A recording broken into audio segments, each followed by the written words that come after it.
안녕하십니까.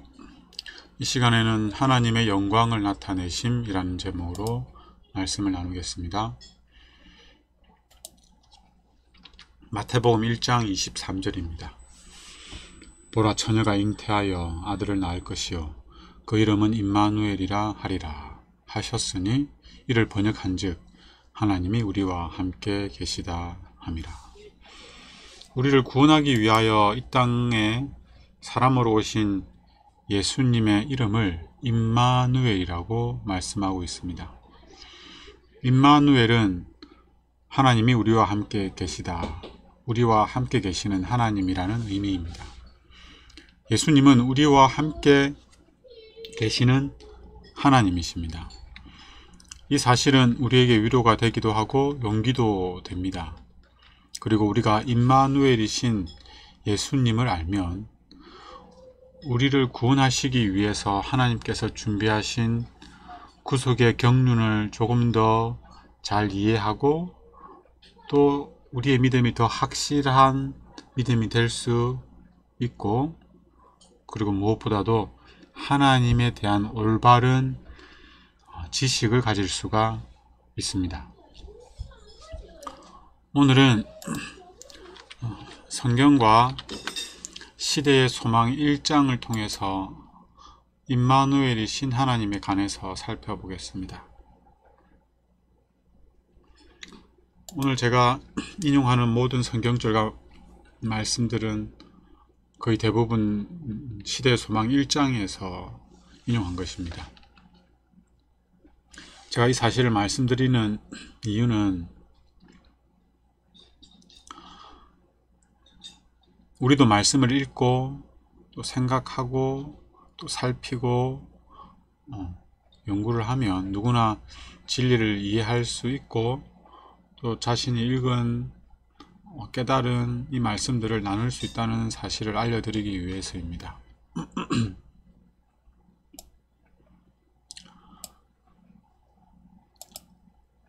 히브리서 1장 1절로 3절에 보시면 예수님이 어떤 분인지를 설명하고 있습니다. 옛적의 선지자들을 통하여 여러 부분과 여러 모양으로 우리 조상들에게 말씀하신 하나님이 이 모든 날 마지막 날에는 아들을 통하여 우리에게 말씀하셨으니 이 아들을 만유의 상속자로 세우시고 또 그로 말미암아 모든 세계를 지으셨느니라. 이는 하나님의 영광의 강체시요 그 본체의 형상이라. 그의 능력의 말씀으로 만물을 붙드시며 죄를 정결하게 하는 일을 하시고 높은 곳에 계신 지극히 크신 이의 우편에 앉으셨느니라. 말씀을 보니 예수님은 하나님의 아들이시고 또 창조주이시고 또 우리의 죄를 위하여 봉사하는 분임을 알 수 있습니다. 그리고 하나님의 영광의 강체시고 그 본체의 형상이라고 말씀하고 있습니다. 쉽게 말씀드리면 하나님과 예수님은 하나라는 것입니다. 그런데 우리가 듣고 보고 이해할 수 있도록 나타나신 하나님이 바로 예수님이라는 것이죠. 예수님은 하나님의 영광의 광채이셨고 본체의 형상이셨습니다. 예수님은 이 영광을 나타내기 위하여 이 땅에 오셨습니다. 예수님이 우리와 함께 계시는 하나님, 즉 임마누엘이 되신 이유가 바로 그것입니다. 하나님의 영광을 나타내기 위해서. 시대소망 19쪽에 이렇게 말씀합니다. 그가 이 세상에 오신 것은 이 영광을 나타내시기 위함이었다. 그래서 우리는 예수님을 통해서 하나님의 영광이 어떤 영광인지 알 수 있습니다. 결국 우리는 이 영광에 대한 이해와 또 경험을 해야 합니다. 조금 더 쉽게 이해할 수 있는 말씀을 살펴보겠습니다. 예수님은 하나님의 형상이라는 말씀인데요. 그 중에 이 세상신이, 이 세상신 하면 사탄과 또 사탄이 이렇게 만든 신들이죠.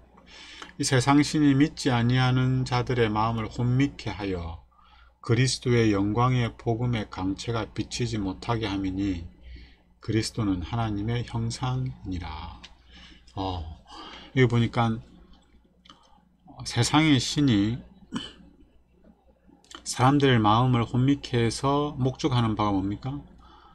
이 그리스도의 영광의 복음의 광채가 비치지 못하게 하는 것입니다. 하나님의 영광을 사람들이 알지 못하고 깨닫지 못하도록 하는 것입니다. 그런데 이 하나님의 영광을 여기서는 그리스도는 하나님의 형상이라는 말씀으로 표현하고 있습니다.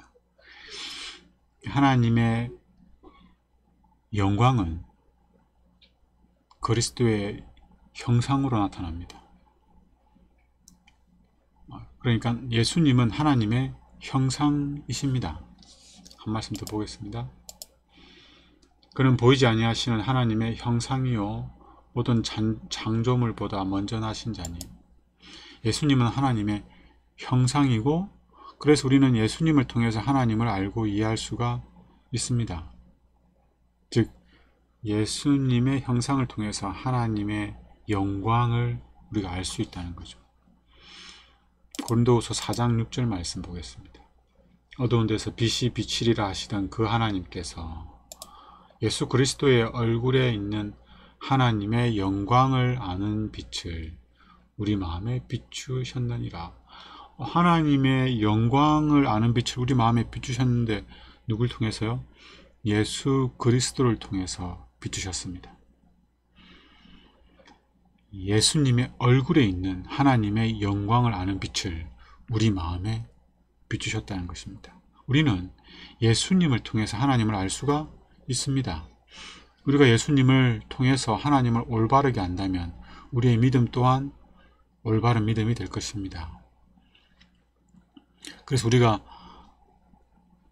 예수님을 통해서 하나님을 올바르게 알려면 예수님을 올바르게 알아야 합니다. 그렇다면 우리가 예수님을 알게 될 때에 비로소 깨닫게 되는 그 하나님의 영광, 그것은 무엇일까요? 예수님의 얼굴을 통해 우리에게 나타난 하나님의 영광의 빛이 무엇일까요? 성경에서는 영광과 형상과 얼굴과 성품을 동일한 의미로 사용하고 있습니다. 이 사실을 모세가 하나님의 영광을 보여달라고 강구했던 출애굽기 33장과 34장을 통해서 확인할 수가 있습니다.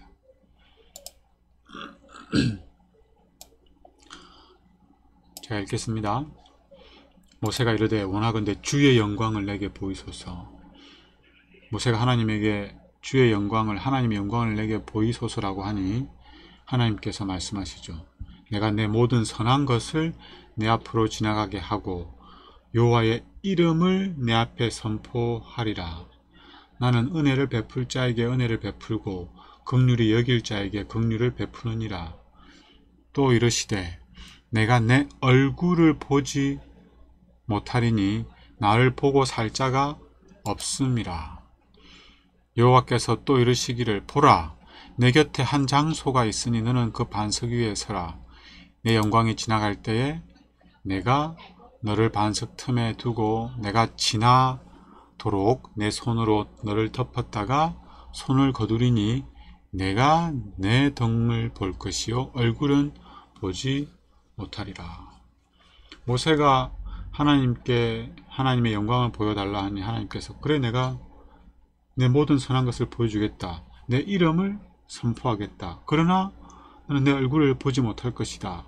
내 영광이 지나갈 때 너는 내 얼굴을 보지 못할 것이다. 이렇게 말씀하시면서 모세가 보기 원했던 그 하나님의 영광이 하나님의 형상이고 하나님의 얼굴이고 하나님의 품성이라는 사실 우리가 알 수가 있습니다.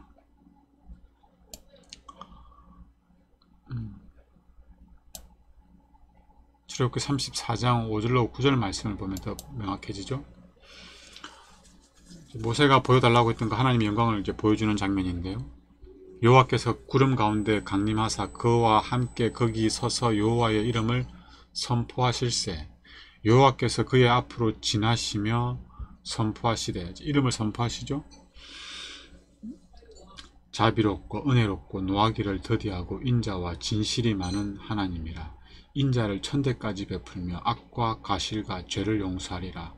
그러나 벌을 면제하지는 아니하고 아버지의 악행을 자손 3, 4대까지 보응하리라.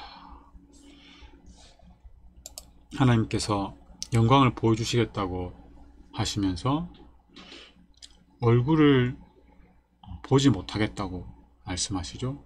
그러면서 이름을 알려주겠다고 하십니다. 이름을 선포하시겠다고. 그러면서 이름이 선포됐는데 뭐가 모세에게 나타났습니까? 하나님의 품성이 나타났습니다.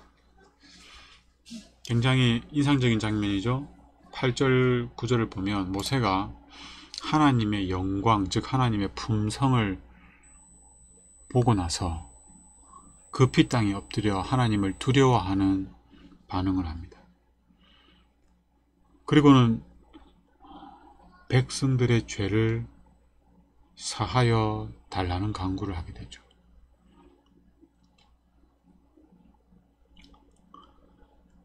하나님의 영광을, 즉 하나님의 품성을 바르게 이해하면 우리는 하나님을 두려워하며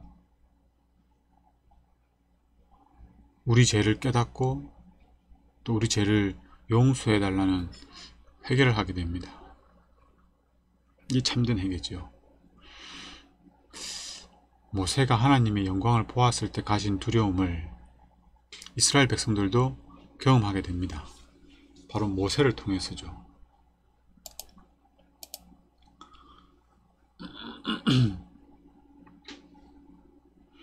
모세가 여호와와 함께 40야를 거기 있으면서 떡도 먹지 아니하였고 물도 마시지 아니하였으며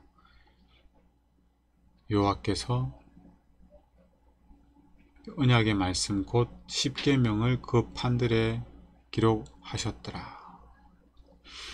모세가 시내산에서 하나님을 40일 동안 대면하는 장면입니다. 이때 십계명을 하나님께 받아오죠. 모세가 그 증거의 두 판을 모세의 손에 들고 시내산에서 내려오니 그 산에서 내려올 때에 모세는 자기가 여호와와 말하였으므로 말미암아 얼굴 피부에 강체가 나나 깨닫지 못하였더라. 아론과 온 이스라엘 자손이 모세를 볼 때에 모세의 얼굴 피부에 강체가 남을 보고 그에게 가까이 하기를 두려워하더니, 모세가 하나님에게 주의 영광을 보여달라고 했을 때 모세가 하나님의 영광을 조금 보게 됩니다. 그때 모세가 두려움으로 하나님께 엎드리며 죄를 고백하고 용서해 달라고 하죠.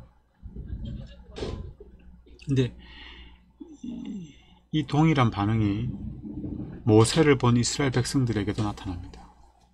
모세를 통해서 하나님의 영광이 조금 비춰졌을 때, 그러니까 모세를 통해서 하나님의 영광이 조금 반사된 거죠. 모세가 하나님과 함께 있으면서 그의 성품이 하나님의 성품과 조화되고 일치되는 경험을 하였던 것입니다.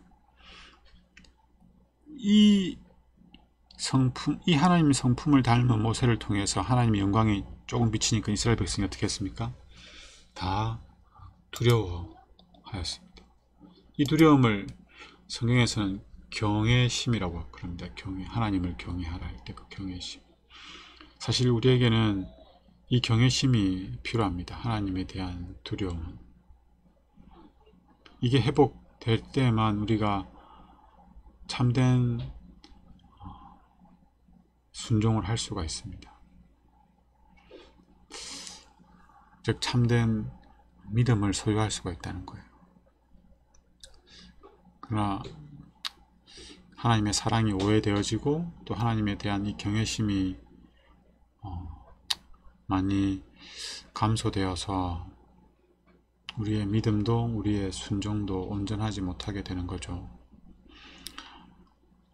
이 일은 하나님을 두려워하는 이 일, 하나님을 경외하게 되는 이 일은 하나님의 영광을 우리가 바르게 알 때에만 가능합니다. 이 일을 위하여 예수님이 임마누엘이 되셨습니다. 우리와 함께하는 하나님이 되셨습니다. 하나님을 두려워하며 죄를 버리고자 하는 마음을 갖게 하는 이 영광의 빛은 도대체 어떤 빛일까요? 시대소망 19쪽에 이렇게 말합니다. 그는 죄로 어두워진 예수님이죠. 예수님은 죄로 어두워진 이 세상에 하나님의 사랑의 빛을 드러내시려고 곧 우리와 함께 계시는 하나님이 되시려고 오셨다. 그러므로 그의 이름은 임마누엘이라 하리라고 그에 대하여 예언되었다. 예수님을 통해서 나타난 하나님의 영광의 빛은 다름 아닌 사랑의 빛입니다. 하나님은 사랑이시라는 이 사실을 알려주시기 위해서 예수님은 우리와 함께 계시는 하나님이 되시고자 하셨습니다. 임마누엘이 되셨습니다. 우리가 예수님을 통해서 나타난 이 사랑의 빛을 바르게 알고 경험하면 우리는 참된 믿음을 갖게 됩니다. 반대로 예수님을 통해 나타난 사랑의 빛을 오해하고 거절하면 우리는 잘못된 믿음을 갖게 되고 그리고 자연스럽게 하나님에 대해서 오해하게 됩니다. 그래서 우리가 예수님을 통해서 하나님을 아는 일은 굉장히 중요합니다. 즉 예수님을 아는 것은 굉장히 중요합니다. 이제 앞으로 성경과 시대의 소망을 통해서 예수님을 통해 나타난 하나님을 조금씩 알아가고 또 그 알게 된 것을 나누었으면 좋겠습니다. 이 일에 여러분이 함께 해주시면 좋겠습니다. 제가 3월까지는 시대의 소망으로 말씀을 나누려고 합니다. 4월부터는 여러분이 이 일에 함께 해주셔야 합니다. 저도 알고 있는 걸 나누는 게 아니에요. 저도 성경을 보고 시대의 소망을 보면서 알아가고 있는 중입니다. 오늘 말씀도 제가 말씀을 준비하면서 알게 된 것을 여러분과 함께 나누고 있는 거예요.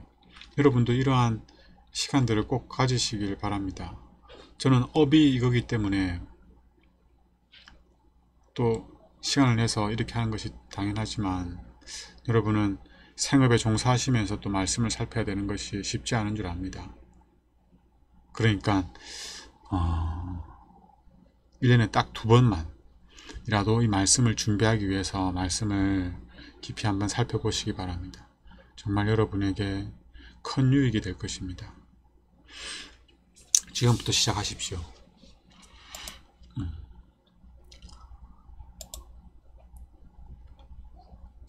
요한복음 17장 26절 있는 말씀 보겠습니다. 우리 안식일에도 함께 나눴던 말씀인데요.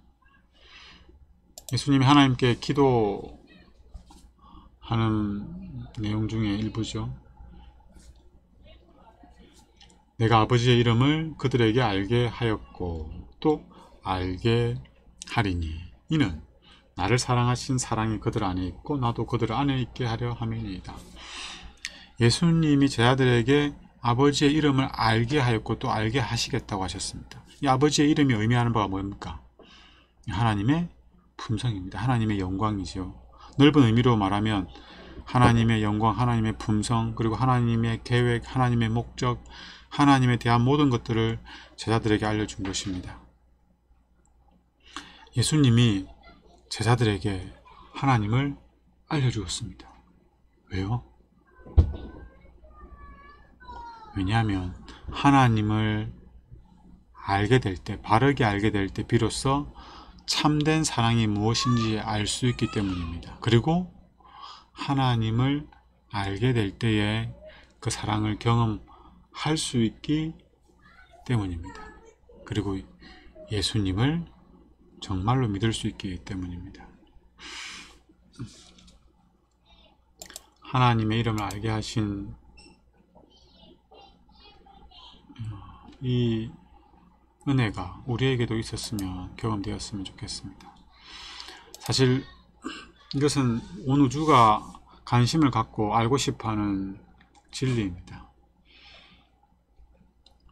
베드로전서 1장 12절에 이 섬긴 바가 자기를 위한 것이 아니요 너희를 위한 것임이 계시로 알게 되었으니 이것은 하늘로부터 보내신 성령을 힘입어 복음을 전하는 자들로 이제 너희에게 알린 것이요 천사들도 살펴보기를 원하는 것입니다.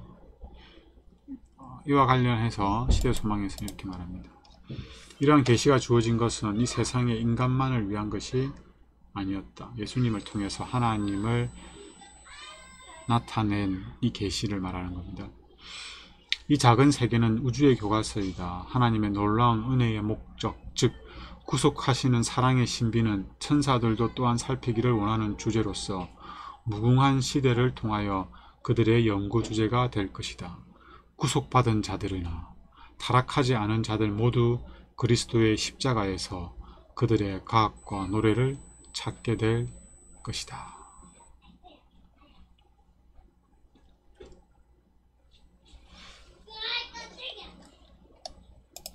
네.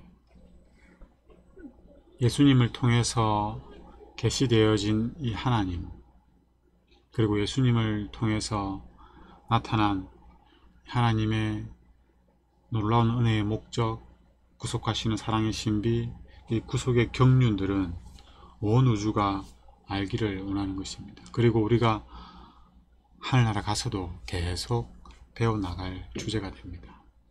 근데 이것을 예수님이 제자들에게 알려주셨고 또 우리에게 알려주시고자 하십니다. 우리가 이것들을 알아야겠죠. 이것이 성경과 예언의 신에 잘 설명되어 있습니다. 조금씩 알아가고 또 나눴으면 좋겠습니다. 예수님의 얼굴을 통해서, 즉 예수님의 삶을 통해서 나타난 품성으로 말미암아 비춰진 하나님의 영광의 빛은 어떤 빛이었습니까? 네, 사랑의 빛이었습니다. 이 사랑은 어떤 사랑입니까? 이게 중요하죠. 이 사랑은 세상에 흔해 빠진 그런 사랑이 아닙니다. 이 사랑은 정말 놀라운 사랑입니다. 이 사랑이 가장 잘 나타난 곳이 바로 십자가입니다. 십자가에서 하나님의 영광의 빛이 가장 환하게 비춰졌습니다. 즉 하나님의 품성이 가장 잘 드러났습니다. 앞으로 예수님을 통해 나타난 이 영광의 빛을 우리가 조금씩 알아가면서 그것을 잘 받아들이고 그럴수록 하나님을 더욱더 사랑하고 하나님을 더욱더 믿고 신뢰하고 의지하면서 우리의 신앙이 성숙되었으면 좋겠습니다. 시대소망 20쪽에 이 사랑이 어떠한 사랑인지 잘 설명하고 있습니다. 예수 그리스도의 얼굴에서 비치는 영광은 자아 희생적 사랑의 영광임이 드러날 것이다. 갈바리에서 비쳐나오는 빛을 볼 때 자아를 부정하는 사랑의 법칙이 이 세상과 하늘의 생명의 법칙임이 드러날 것이다. 또한 자기의 유익을 굳이 아니하는 사랑은 하나님의 마음에 그 근원이 있으며 아무라도 가까이 가지 못할 빛에 거하시는 하나님의 품성은 온유하고 겸손하신 그리스도 안에서 나타난다는 것을 알 수 있을 것이다. 예수님을 통해서 비치는 영광은 자아 희생적 사랑의 영광입니다. 하나님의 영광은 사랑의 영광입니다. 더 놀라운 것은 이게 자아 희생적 사랑이라는 거죠. 내가 기분 좋으면 하고 기분이 나쁘면 안 하는 그런 감정적인 사랑이 아닙니다. 이 사랑은 변함없는 사랑이고 자아를 희생하는 사랑입니다. 이 사랑은 환경과 처지와 옆에 있는 사람의 반응에 따라서 변하는 사랑이 아닙니다. 이 사랑은 자기의 유익을 구하지 않는 사랑입니다.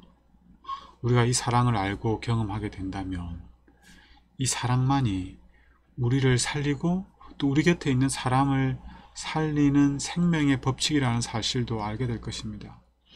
여러분의 가정이, 여러분의 곁에 있는 사람이 언제 행복합니까? 여러분이 아낌없는 사랑을 베풀 때, 희생적인 사랑을 자발적으로 하게 될 때, 그때 우리와 함께 있는 사람들에게 생명력이 넘치게 됩니다. 그러나 우리가 스스로 하나님을 깨닫거나 우리 노력으로 하나님의 사랑을 경험할 수가 없습니다. 그래서 이 일을 위하여 우리에게 한 아기가 태어나셨으며 우리와 함께 계시는 하나님이 되셔서 하나님의 영광의 빛을 비추기로 하신 것입니다. 그가 누굽니까? 바로 예수 그리스도이십니다. 보라, 처녀가 잉태하여 아들을 낳을 것이요 그 이름을 임마누엘이라 하라 하셨으니, 이를 번역한즉 하나님이 우리와 함께 계시다. 우리는 임마누엘이신 예수님을 통해서 하나님을 알고 하나님의 사랑을 경험하고, 그리고 더 나아가서 하나님의 뜻대로 순종하며 하나님의 사랑을 나누게 될 것입니다. 이것이 예수님이 이 땅에 오신 목적입니다. 임마누엘 하나님이 되신 이유입니다.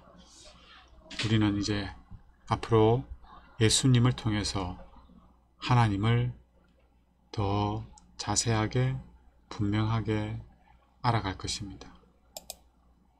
이 예수님을, 그래서 시대의 소망에서는 이렇게 말합니다. 예수님은 하나님의 생각을 들을 수 있도록 한 하나님의 말씀이셨다. 이제 이 말씀을 통하여 우리가 하나님을 알아갈 것입니다. 이 일에 여러분도 함께 해주시기를 부탁드립니다. 기도하겠습니다. 하나님, 우리로서는 도무지 알 수 없는 그 하나님을 예수님을 통하여 알아갈 수 있게 하시니 감사합니다. 예수님을 통하여 나타난 그 하나님의 영광을, 그 하나님의 사랑의 빛을, 그 하나님의 품성을, 그 하나님의 계획을 저희들이 알기를 원합니다. 앞으로 말씀을 통해서 우리가 하나님을 알아갈 때 우리 마음 가운데 하나님에 대한 사랑으로 말미암아 경외심이 생기게 하시고 참된 믿음을 소유하는 주의 자녀들이 될 수 있도록 은혜를 베풀어 주시옵소서. 그리하여 우리도 우리의 삶을 통하여 작지만 미미하지만 하나님의 영광을 나타내는 그러한 삶을 살아갈 수 있도록 축복하여 주시옵소서. 예수님 이름으로 기도드립니다. 아멘.